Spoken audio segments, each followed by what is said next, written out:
Once upon a time, in a cozy little village nestled beside a deep green forest, there lived a sweet little girl with the most beautiful golden curls that shone just like sunlight. Everyone in the village called her Goldie. She was wonderfully curious, always playful, and just a tiny bit naughty. One bright and sunny morning, Goldie and her family decided it was the perfect day for a picnic in the woods. As they prepared to leave, Mama said, "Now, stay close to us, Goldie. The forest is very big, and it's quite easy to get lost." Goldie nodded her head, promising she would, but the very moment Mama turned to pack the picnic basket, Goldie's eyes caught something magical. Hopping through the bushes was a tiny fluffy baby bunny with fur as white as snow. "Oh, what a cute little bunny," Goldie whispered with excitement. "I've always wanted a pet bunny. Wait for me, little one." She tiptoed after it, her feet barely making a sound on the soft earth, as she went deeper and deeper into the trees. The bunny hopped faster, and Goldie ran faster to keep up. "Please don't run away," she called out. "I just want to be friends." The chase went on and on, leading her past tall ancient trees, over patches of soft green moss, and across a sparkling babbling stream. Goldie was so focused on the little white bunny that she didn't notice how far she had wandered from her family. Suddenly, the bunny vanished into a thicket of bushes. Goldie stopped and looked around. Everything looked different. The familiar path was gone. The sun was hanging lower in the sky, casting long shadows through the trees. "Oh no," Goldie said softly to herself. I think I'm lost." She walked and walked, her small voice calling out, "Mama, Papa," but only the rustling leaves answered. The forest grew darker and quieter. Goldie felt tired, her tummy rumbled with hunger, and she was starting to feel a little bit scared. Just then, through a clearing in the trees, she spotted something wonderful, a small, cozy cottage with a curl of smoke rising from its chimney. It looked so warm and inviting. "I wonder who lives here," Goldie thought. She approached the cottage and knocked gently on the wooden door. "Hello, is anyone home?"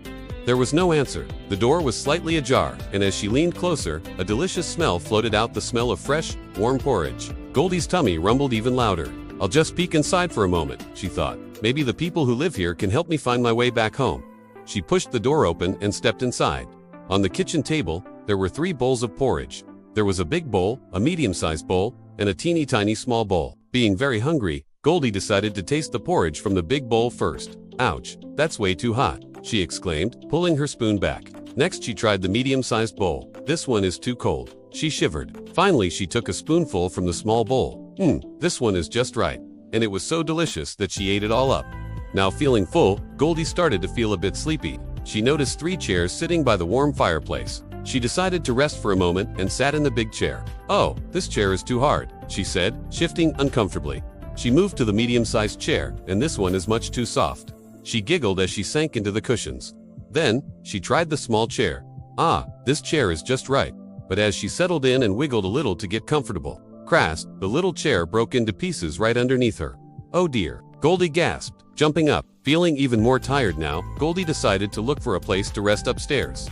At the top of the stairs, she found a bedroom with 3 beds. She climbed onto the big bed first. "This bed is too hard," she mumbled. She hopped over to the medium-sized bed, "and this bed is too soft." Finally, she tried the small bed. "This bed is just right." Goldie curled up under the cozy blanket, and in just a moment, she was fast asleep. A little while later, the owners of the cottage returned from their walk in the woods. They were a family of 3 bears, a great big Papa Bear, a medium-sized Mama Bear, and a small little Baby Bear. Papa Bear had a big, deep, rumbling voice. Mama Bear had a gentle, kind voice, and Baby Bear had a small, squeaky, cute voice. Papa Bear opened the front door and immediately noticed something was amiss. "Someone's been in our house," he growled softly, his deep voice echoing in the quiet room. They walked over to the kitchen table. Papa Bear looked at his big bowl and grumbled, "Someone's been eating my porridge." Mama Bear looked at her medium bowl and said, "Someone's been eating my porridge too." Then, little Baby Bear looked at his tiny, empty bowl and cried in his small voice, "Someone's been eating my porridge," and they ate it all up. Next, the 3 bears went over to their chairs by the fireplace. Papa Bear looked at his big chair. "Someone's been sitting in my chair," he roared. Mama Bear looked at her medium chair, "And someone's been sitting in my chair too," she said.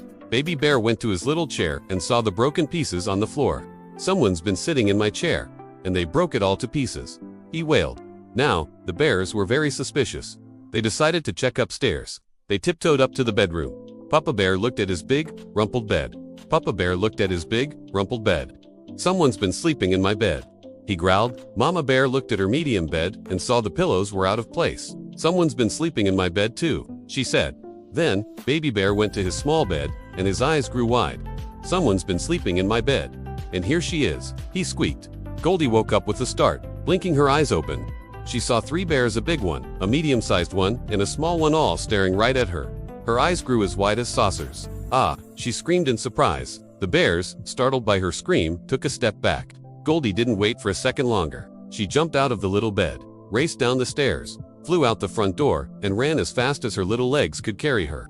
She ran and ran through the forest, past the sparkling stream, over the soft green moss, and through the tall trees, until finally she saw 2 familiar figures in the distance.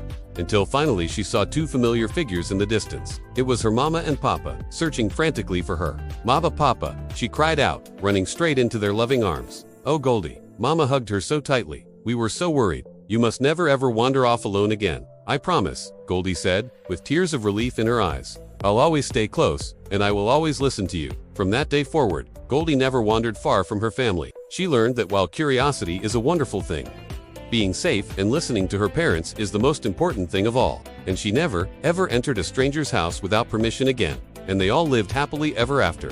Friends, did you enjoy the story of Goldie and the 3 bears?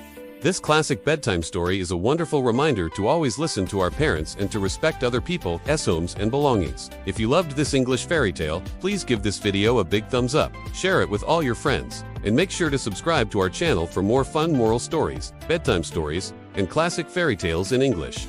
Don't forget to turn on the bell notification so you never miss a new story. We'll see you in our next adventure. Bye for now.